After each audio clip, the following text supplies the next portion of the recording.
Sir, Bharat ಹಾಗೂ ಪಾಕಿಸ್ತಾನದ ನಡುವೆ ಪೂರ್ಣ ಪ್ರಮಾಣದ ಯುದ್ಧ ನಡೀತಾ ಇದೆ. ಹೌದು, ನಡೀತಾ ಇದೆ.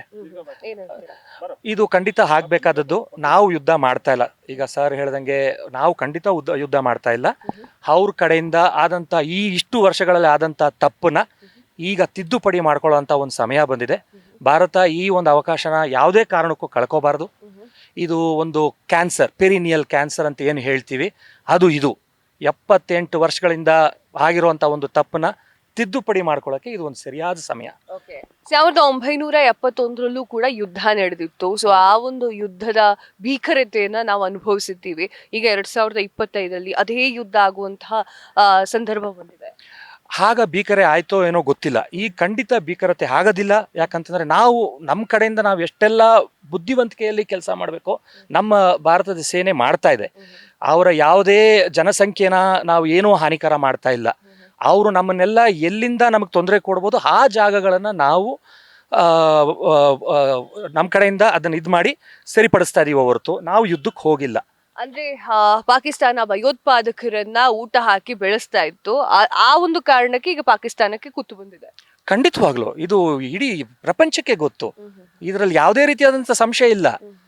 ನಮಗೆ ಈಗ ಕಳೆದ ಈಗ ನಮ್ಮ ಫಾರಿನ್ ಸೆಕ್ರೆಟರಿ ಹೇಳಿದ್ರು ಏಪ್ರಿಲ್ 22, 23 ಡೇಟ್, ಆವತ್ತು ಆಗಿದ್ದಕ್ಕೆ ನಾವು ರಿಟ್ಯಾಲಿಯೇಟ್ ಮಾಡ್ತಾ ಇದೀವಿ ಅಂತ. ಅದೇ ಕರೆಕ್ಟು.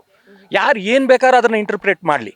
ನಾವು ಏನು ಮಾಡ್ತಾ ಇದ್ದೀವಿ, ನಮ್ಮ ಸುರಕ್ಷತೆಗೆ ನಮ್ಮ ಭದ್ರತೆಗೆ ನಾವು ಏನು ಮಾಡ್ಕೋಬೇಕೋ ಮಾಡ್ತಾ ಇದ್ದೀವಿ. ಇದು ಸರಿಯಾದ ಸಮಯ. ಓಕೆ, ಹಂಗಾದ್ರೆ ಮೋದಿ ಅವರ ನಡೆ ಸರಿಯಾಗಿದೆ ಅಂತನಾ? ಮೋದಿ ಅವರ ನಡೆ ಅಲ್ಲ, ಇದು ಭಾರತದ ಸರ್ಕಾರದ ನಡೆ.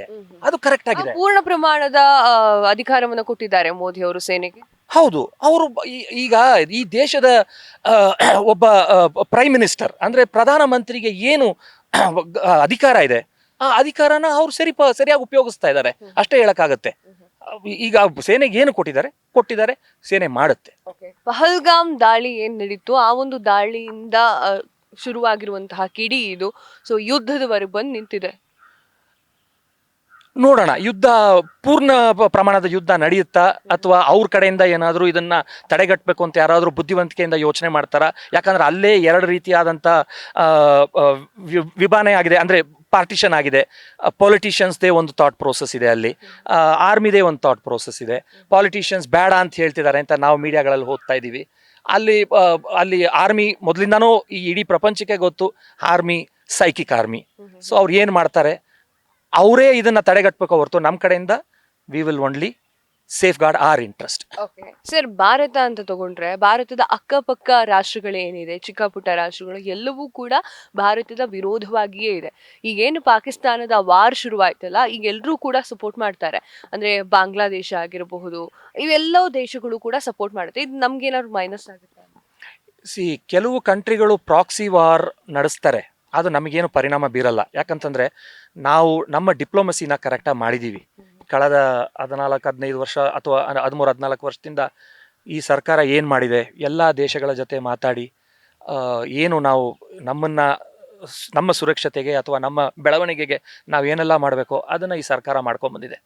ಹಾಗಾಗಿ ನಾನು ಅನ್ಕೊಂಡಿರೋವರೆಗೂ ಎಲ್ಲ ಸರಿ ಇದೆ. ಯಾರೇ ಏನೇ ತೊಂದರೆ ಕೊಟ್ಟರು ಅದನ್ನು ನಾವು ಎದುರಿಸ್ಬೋದು ಅನ್ನೋ ಧೈರ್ಯ ಅಟ್ಲೀಸ್ಟ್ ನನ್ನಲ್ಲಿದೆ. ಸೊ ಕೊನೆಯದಾಗಿ ಈ ಒಂದು ದೇಶಕ್ಕೆ ಅಥವಾ ಭಾರತ ಪಾಕಿಸ್ತಾನಕ್ಕೆ ಯುದ್ಧ ಅವಶ್ಯಕತೆ ಇದೆಯಾ? ಖಂಡಿತ ಇಲ್ಲ, ಅವಶ್ಯಕತೆ ಇಲ್ಲ. ನಾವು ಯುದ್ಧ ಮಾಡ್ತಿಲ್ಲ. ಹಾಗೆ ಮತ್ತೆ ನಾನು ಅದನ್ನೇ ಹೇಳ್ತಾ ಇದ್ದೀನಿ, ಅವ್ರಿಗೆ ಬೇಕಾದ್ರೆ ನಾವು ಮಾಡಿದ್ರೆ ಮಾತ್ರ ಪರಿಣಾಮವನ್ನ ಅಂತವನ್ನ ಫುಲ್ಲಾಗಿ ಕೊಡೋಣ. ಭಾರತದ ಹತ್ರ ಇರುವಂತಹ ಎಲ್ಲಾ ಶಸ್ತ್ರಾಸ್ತ್ರಗಳನ್ನ ನಾವು ಒಟ್ಟುಗೂಡಿಸಿ ಸರಿಯಾಗಿ ಯುದ್ಧಕ್ಕೆ ಇಳಿದ್ರೆ ಪಾಕಿಸ್ತಾನ ಓನ್ಲಿ ಮ್ಯಾಪ್ ಅಲ್ಲಿ ಇರುತ್ತೆ ಅಂತ ಒಂದಿಷ್ಟು ಜನ ಮಾತನಾಡ್ತಾ ಇದ್ದಾರೆ. ನಿಜ, 24 ಗಂಟೆ ಸಾಕು. ಆದ್ರೆ ನಾವು ಮಾಡಲ್ಲ. ನಾವು ಆತರ ಅಲ್ಲ. We have always been peace loving country. So we will still show refrain. ಕನ್ನಡದಲ್ಲಿ ಹೇಳೋದಾದ್ರೆ ನನ್ಗೆ ಅದು ಅಷ್ಟು ಹೇಳಕ್ ಬರಲ್ಲ, but okay, this is it. ಕ್ಷಣದ ಸುದ್ದಿಗಳಿಗಾಗಿ ಫ್ರೀಡಮ್ ಟಿವಿ ಸಬ್ಸ್ಕ್ರೈಬ್ ಮಾಡಿ, ಲೈಕ್ ಮಾಡಿ ಹಾಗೂ ಫಾಲೋ ಮಾಡಿ. ಹೊಸ ಸುದ್ದಿಗಳ ನೋಟಿಫಿಕೇಶನ್ಗಾಗಿ ಬೆಲ್ ಐಕಾನ್ ಮೇಲೆ ಕ್ಲಿಕ್ ಮಾಡಿ.